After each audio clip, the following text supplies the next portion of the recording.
नमस्कार साथियों, कैसे हो आप? मेरे हिसाब से मस्त होंगे।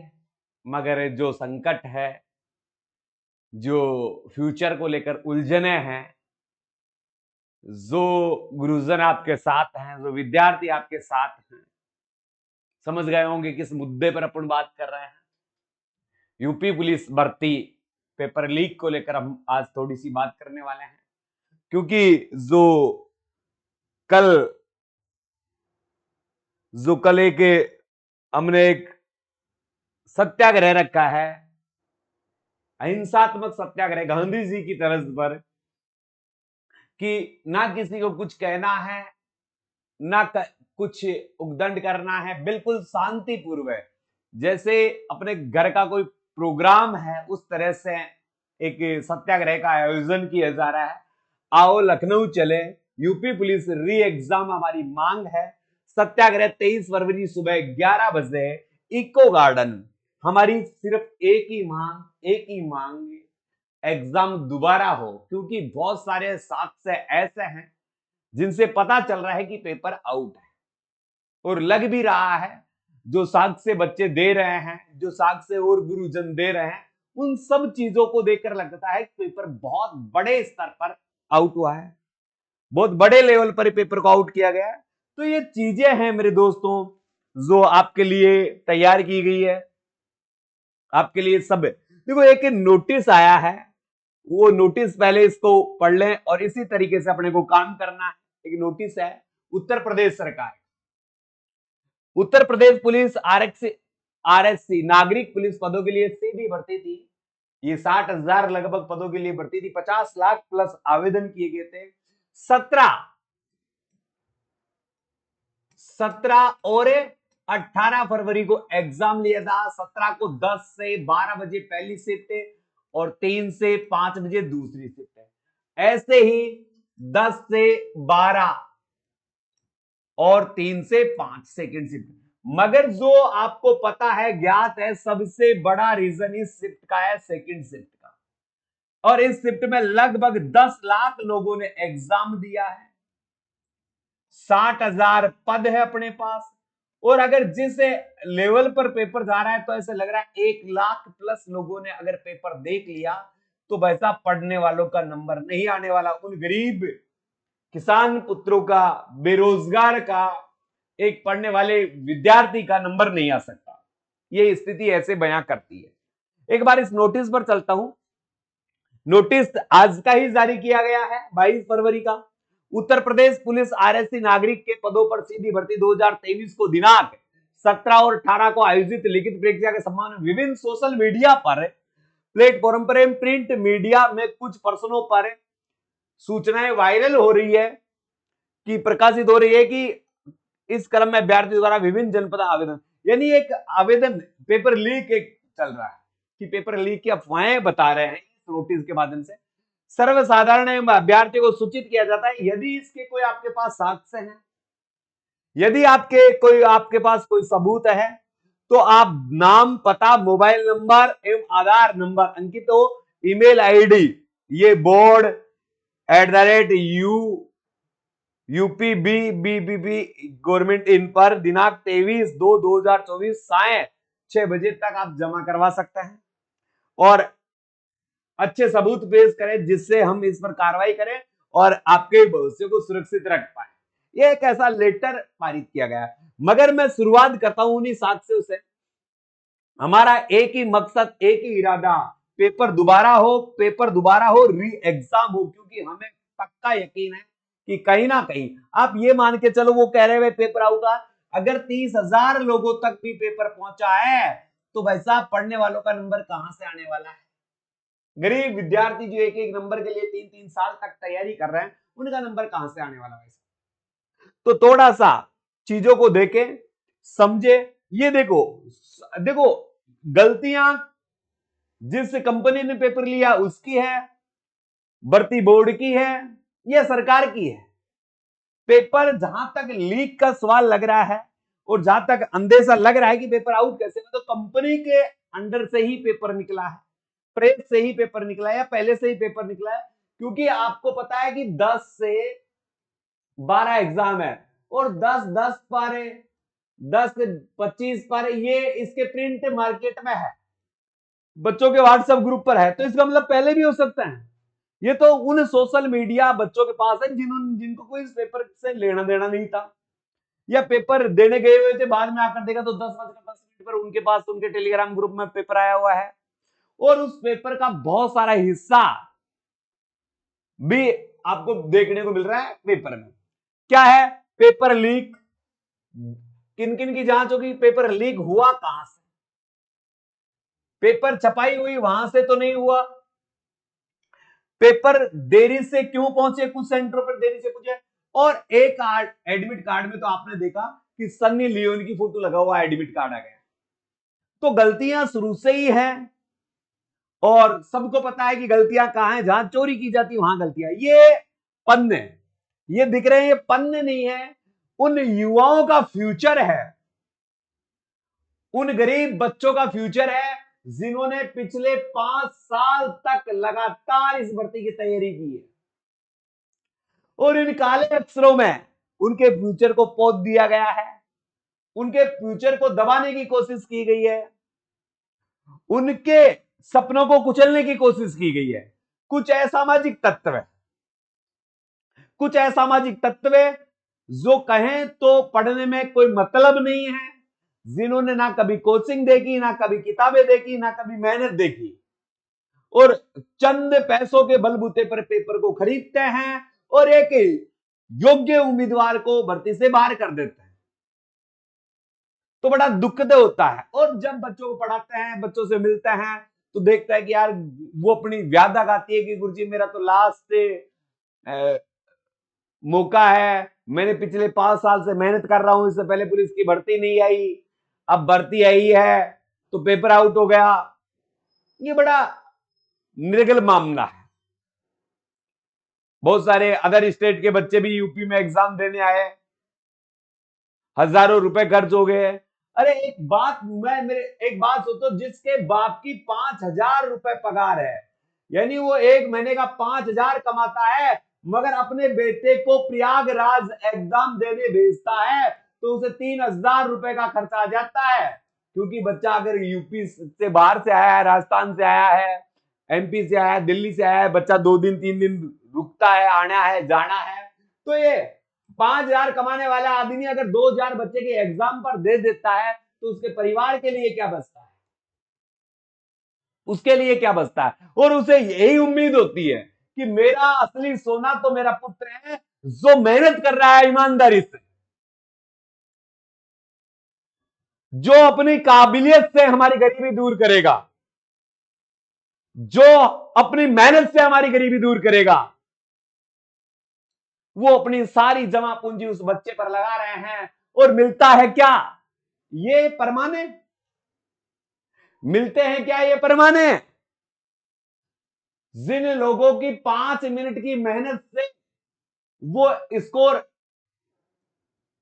90% के आसपास कर जाते हैं, और एक पढ़ने वाला बच्चा मेहनत करके 80% तक पहुंच पाता है, तो इसकी मेहनत है, 5 साल की मेहनत दब जाती है साहब। तो सरकार से मेरा विशेष निवेदन है कि इन बच्चों के लिए कुछ करें, इन बच्चों के लिए कुछ करें। एक चेहरा जो मुझे हमेशा याद रहता है और हमेशा उम्मीद रखता हूं इस चेहरे से, जब ये चेहरा सत्ता में आया तो लगा इंसाफ होगा, पेपर लीक नहीं होंगे, माफियाओं पर बुलडोजर चलाए गए, उम्मीद थी कि पेपर सही ढंग से होगा। मगर योगी जी के राज में भी अगर ऐसा हुआ और उस पर कानूनी कार्रवाई नहीं हुई, तो जो हमारे सपने थे, जो हमारी उम्मीदें थी, वो टूट जाएगी। सरकार का अभी तक कोई बड़ा नुमाइंदा, चाहे सीएम साहब हो, चाहे शिक्षा मंत्री हो, इसकी जिम्मेदारी नहीं ली किसी ने आकर, और आश्वासन नहीं दिया, आश्वासन नहीं दिया कि हम संतुष्ट हो सके। केवल अध्यापकों को दबाने का प्रयास किया गया, डराने का प्रयास किया गया, जेल में भेजने की धमकी देने का प्रयास किया गया। कुछ लोग पीछे हट गए, कुछ योद्धाओं की तरह डटे रहे, जिनमें विवेक सर हैं, नवीन सर हैं। इन्होंने एक योद्धाओं की तरह, बाहुबली की तरह तुम्हारा नेतृत्व किया है। और मैं अभी विवेक सर का एक वीडियो देख रहा था कि उनके द्वारा कोई भी कही गई बात अगर आपको लगे नेगेटिव है तो वो उनके द्वारा कही हुई बात नहीं होगी, वो हमेशा आपके साथ है। यही विवेक सर, जिनके 11-11, 15-15 मिलियन सब्सक्राइबर हैं, अपने चैनलों को दांव पर लगाकर, अपने फ्यूचर को दांव पर लगाकर आपके लिए साथ खड़े हैं। एक योद्धा की तरह आपके साथ खड़े हैं, एक बाहुबली की तरह आपका नेतृत्व कर रहे हैं। आपको अब साथ देने का टाइम है। अब आपको कंधे से कंधा मिलाकर चलने का साहस दिखाना होगा, क्योंकि जब तक सरकार को आप अपनी ताकत का एहसास नहीं करवाओगे कि एक जब युवा बदलता है तो सरकारें बदल जाती है, तक तो ताज बदल जाते हैं। आपको आना पड़ेगा इको गार्डन 23 फरवरी प्रातः 11 बजे सबको। और जो सर ने बात बताई, देखो हम तो इतने ज्यादा इन बच्चों से जुड़े हुए नहीं है, फिर भी सर से मोटिवेशन मिला। बच्चों के लिए दिल में हमेशा जज्बा रहता है, उससे मोटिवेशन मिला कि कुछ करें। तो जो भी बच्चे आए बहुत शांतिपूर्वक अपना एडमिट कार्ड साथ लाएं, आधार कार्ड साथ लाएं, कुछ पढ़ने की सामग्री लाएं, ऐसा लगे कि आप एक विद्यालय में आए हो। शांतिपूर्वक बैठकर आप अपना मत पेश करें। जो अपनी बात रख सकता है, वो बच्चा आ गया है, और वो बोले वो बाकी सुने। सरकार को अपनी विडंबनाएं बताएं, सबूत पेश करें। बच्चों के पास अगर कोई चीजें हैं तो साथ लेकर आए, सबूत दें और सत्य दें, झूठ पाकर। अब हो सकता है दोस्तों, मैं आपको इस सत्याग्रह में एक बड़ी चीज देखने को मिल सकती है। वो क्या मिल सकती है कि वो लोग भी शामिल हो सकते हैं। अगर 10,000, 20,000, 50,000 की संख्या में विद्यार्थी आते हैं तो 100, 200, 500 वो लोग भी आएंगे जिन्होंने पेपर उठाया है। तो इस आंदोलन को तोड़ने का प्रयास किया जा सकता है, सत्याग्रह को बिखेरने का प्रयास किया जा सकता है। तो आपको हिम्मत दिखानी है, आपको वहां वॉलंटियर बनना है, आपको खुद को पुलिस बनाना है वहां, क्योंकि पुलिस तो आप बनने वाले थे। आपको खुद को पुलिस बनना है वहां पर, और पूरी शांति व्यवस्था रखनी है। कोई भी विद्यार्थी हिंसा की बात नहीं करे, अहिंसात्मक रूप से।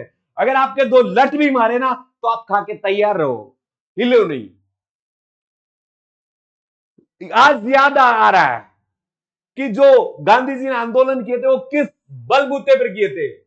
बंद मुंह से, केवल अपनी तस्वीर से मुख बधिर होकर,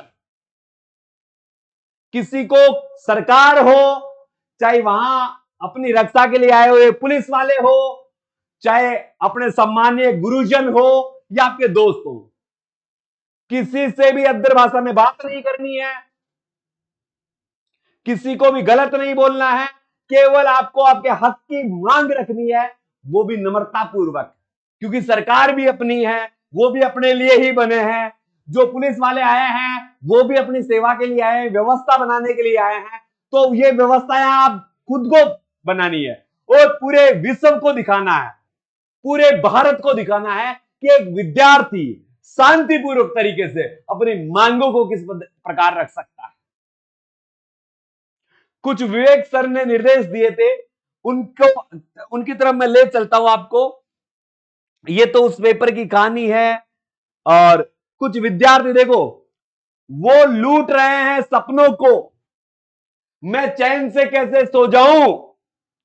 वो लूट रहे हैं सपनों को, मैं चैन से कैसे सो जाऊं। वो बेच रहे हैं पेपर को, वो बेच रहे हैं पेपर को, मैं कैसे चैन से बैठ जाऊं, मैं कैसे चैन से बैठ जाऊं। एक बिटिया ये अपने सपनों को लेकर, अपने धूमिल होते हुए सपनों को लेकर यहां खड़ी है। ये विद्यार्थी, ये संख्या इस बात का प्रतीक है कि कहीं ना कहीं गड़बड़ हुई है। कहीं ना कहीं मिस्टेक हुई है। वो मिस्टेक किसके द्वारा हुई है, उन्हें कड़ी से कड़ी कार्रवाई, क्योंकि आपको पता है, पता चला था कि 244 मुन्ना भाई पकड़े गए हैं। 2300 सेंटरों पर जो 17 और 18 को एग्जाम हुआ है, उसमें पेपर लीक की जांच कमेटी तो गठित कर दी गई। उन्होंने जो अभी मैंने परपत्र दिखाया, वो परपत्र भी जारी किया है, मगर अब आप रुक गए ना, तो ये परपत्र यही रुक जाएगा, ये बातें यही रुक जाएगी। तो मेरे दोस्तों ध्यान रखें, ट्वीट कैंप चल रहा है, इसमें ज्यादा से ज्यादा भागीदारी निकाय ट्रेंडिंग नंबर 1 होना चाहिए, क्योंकि देखो 1.8 मिलियन ये परसों का है, 19 तारीख का 1.27 मिलियन, तो ये 10-10, 15-15 मिलियन में पहुंच जाना चाहिए। अरे आपका भाई अगर एग्जाम देने गया है, तो उसके बड़े भाई का, दोस्त का, रिश्तेदार का, सबका दायित्व बनता है कि उनके लिए मांग रखें, क्योंकि पुलिस ने तो इसे अफवाह करार दे दी, मगर फिर 8 लोगों को गिरफ्तार क्यों किया भाई साहब? ये 244 मुन्ना भाई कहां से आए? हमारी सिर्फ एक ही मांग, पेपर रद्द हो, पेपर रद्द हो, पेपर रद्द हो, पेपर रद्द हो, केवल एक ही मांग, पेपर रद्द हो, पेपर रद्द हो, पेपर रद्द हो, और हमारी कोई मांग नहीं है भाई साहब। एक ही मांग, पेपर रद्द कर दो, पेपर की सघनता से जांच करो, सही तरीके से जांच करो, बस ये आपसे विशेष निवेदन है। जो मांगे हम वहां रखने वाले हैं, या आप जो मांगे रखने वाले हैं, वो मांगे पेपर लीक के संतों की स्वतंत्रता जांच हो, यानी जो तथ्य है उनकी सही तरीके से जांच की जाए कि वास्तव में पेपर आउट है तो उसमें किसका हाथ है, सरकार है या विभाग है या कंपनी है। हस्तलिखित ओरिजिनल पेपर लीक हुआ है, इसलिए हमारी मांग है पेपर कराने वाली कंपनी की भी तह तक जांच हो। सबसे बड़ा मुद्दा, पहले से कह रहे हैं कि पेपर अगर आउट हुआ है तो कंपनी का बड़ा रोल है इसमें, हम ये आरोप लगा रहे हैं, इसकी सघनता से जांच हो। परीक्षा निरस्त करे चारों शिफ्ट की, एक शिफ्ट की अगर आप निरस्त कर देते हो तो 7 से 17 वाली के भी है, और फिर एक शिफ्ट की अगर रद्द करते हो तो उन बच्चों को आप 1 माह का तो टाइम दोगे, तो बाकी जो पहले एग्जाम दे चुके उनके साथ इंसाफ नहीं हुआ तो पूरी भर्ती रद्द हो। पेपर लीक प्रूफ हो, इसके लिए यूपीएससी इत्यादि की सलाह ली जाए, यानी पेपर लीक में अगर कोई गलतियां हो रही, क्योंकि यूपीएससी का क्यों नहीं हो रहा, आईएएस का क्यों नहीं होता, यूपीएससी का क्यों नहीं होता? अरे भाई क्योंकि वहां योग्य उम्मीदवार चाहिए, तो यहां भी तो चाहिए। जब जड़ें ही मजबूत नहीं होगी तो राजा क्या खाक शासन करेगा? बात जब भी राजनीति की आती है तो भ्रष्टाचार मिटाने की बात आती है, भ्रष्टाचार को खत्म करने की बात आती है,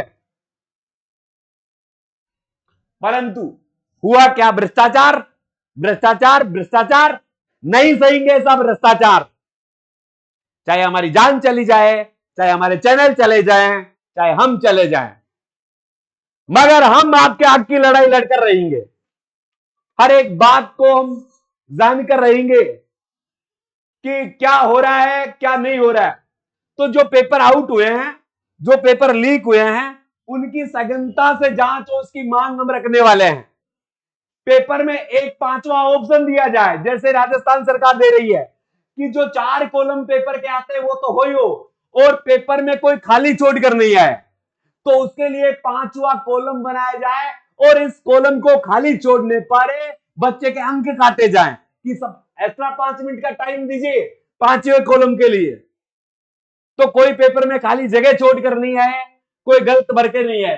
तो हमारी ये मांग ये भी रहेगी कि 5वां कॉलम भी ओमार्क शीट में दिया जाए, री एग्जाम की तिथि जल्दी करें, यानी एग्जाम जल्दी से जल्दी करवाने का प्रयास करें, और पेपर में अगर बड़ा खर्चा होता है तो प्रत्येक विद्यार्थी ने जैसे फॉर्म भरवाए वैसे शुल्क देने के लिए भी तैयार है विद्यार्थी, क्योंकि उनके 5 साल की मेहनत है उसमें, 5 साल जो उन्होंने कठोर तपस्या की है, 5 साल दिन रात लाइब्रेरी में एक जगह रहे हैं, जो मेहनत उन्होंने की है उसका खजाना नहीं भर सकते ये लोग। अरे जो एज में 3 साल की छूट मिलकर जो बच्चा रात दिन एक करके तैयारी कर रहा था, उस पर क्या बीत रही होगी, उसके परिवार पर क्या बीत रही होगी।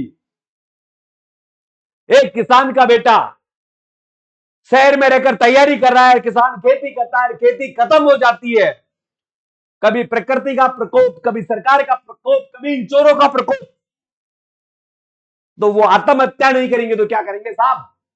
तो इसकी बहुत अच्छे तरीके से जांच हो। सभी अभ्यर्थी ध्यान दे, शांतिपूर्वक रहना, कोई अनर्गल बात नहीं करनी है।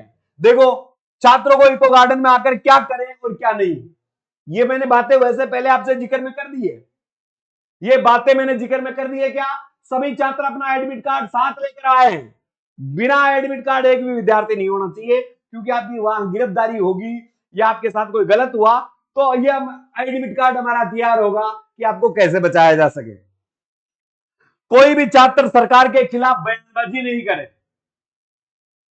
गलत नहीं बोले, केवल एक ही मांग, एक ही मांग, केवल एक ही मांग, एक ही मांग, एक ही मांग, हमारी मांग री एग्जाम, री एग्जाम, री एग्जाम, इसके अलावा कुछ नहीं चाहिए, क्योंकि पेपर आउट हुआ है। सभी छात्र अपने खाने पीने की व्यवस्था स्वयं करें। भाई साहब अगर हजारों की संख्या में बच्चे आते हैं, उनके खाने पीने की व्यवस्था कौन करेगा, तो स्वयं 1 दिन का 2 दिन का राशन साथ लेकर चले, अपनी व्यवस्थाएं साथ लेकर चले, ओढ़ने पहनने का साथ लेकर चले। और विवेक सर और नवीन सर का दिल से साथ दे, हिम्मत से साथ दे, जोश से साथ दे, मगर कोई भी अहिंसात्मक रवैयों को ना छोड़े, हिंसा की बात ही ना करें। हम शांति के दूत हैं, शांति के प्रतीक है, एक शिक्षक शांति का दूत है, शांति का प्रकोप है। आप कहोगे सर आप तो इतनी जोर से बोल रहे हो, वैसा भी आपके लिए बोल रहा हूं। तो सभी से निवेदन है कि बिल्कुल शांतिपूर्वक तरीके से आए, लखनऊ चले, इको गार्डन, हमारी एक ही मांग, हमारा एक ही काम, हमारी एक ही मांग, हमारा एक ही काम, री एग्जाम, री एग्जाम, री एग्जाम, यूपी पुलिस री एग्जाम, री एग्जाम, री एग्जाम, यूपी पुलिस री एग्जाम। तो ये सत्याग्रह बिल्कुल शांतिपूर्वक होना चाहिए। फिर से निवेदन करता हूं सबसे हाथ जोड़कर कि मेरे प्यारे छोटे भाई बहनों, मेरे सहपाठी दोस्तों, गुरुजनों, मेरे से बड़े गुरु, मेरे से छोटे भाई, सभी को विशेष निवेदन कि इस आंदोलन को शांतिपूर्वक रखें, किसी की कोई हानि नहीं हो सकती है कुछ गुरुजनों की गिरफ्तारी हो जाए, कुछ विद्यार्थियों की गिरफ्तारी हो जाए, डरने की आवश्यकता नहीं है, क्योंकि हम अपने हक की मांग रखने के लिए आए हैं। हमें ज्यादा से ज्यादा वो जेल भेज सकते हैं, हमारे प्राण नहीं ले सकते, हमारे पर कार्रवाई कर सकते हैं, हमारे प्राण नहीं ले सकते। हम आप सबके साथ हैं और हमेशा साथ रहेंगे। पेपर रद्द हमारी यही मांग। इसी के साथ अलविदा चाहता हूं प्यारे साथियों, मिलूंगा अगले वीडियो में एक नई बात लेकर। कल के बाद क्या होता है देखते हैं, मगर सरकार से विशेष निवेदन है कि एक गरीब, एक बेरोजगार युवा की बात देखें, उसकी तरफ देखें, कि बताने की बात तो नहीं है, बताने दोगे क्या, बताने की बात तो नहीं है, बताने दोगे क्या, इन बेरोजगारों के बारे में कुछ सोचने दोगे क्या, इन बेरोजगारों के बारे में कुछ सोचने दोगे क्या। सोचो मोदी जी, सोचो योगी जी, सोचो यूपी सरकार, सोचो यूपी विभाग, किस मेहनत से बच्चे यहां तक आए होंगे। तो निवेदन है सत्य जांचो, सही जांचो और री एग्जाम हो, जल्दी से जल्दी इनकी डेट देकर सही तरीके से दोबारा एग्जाम करवाया जाए।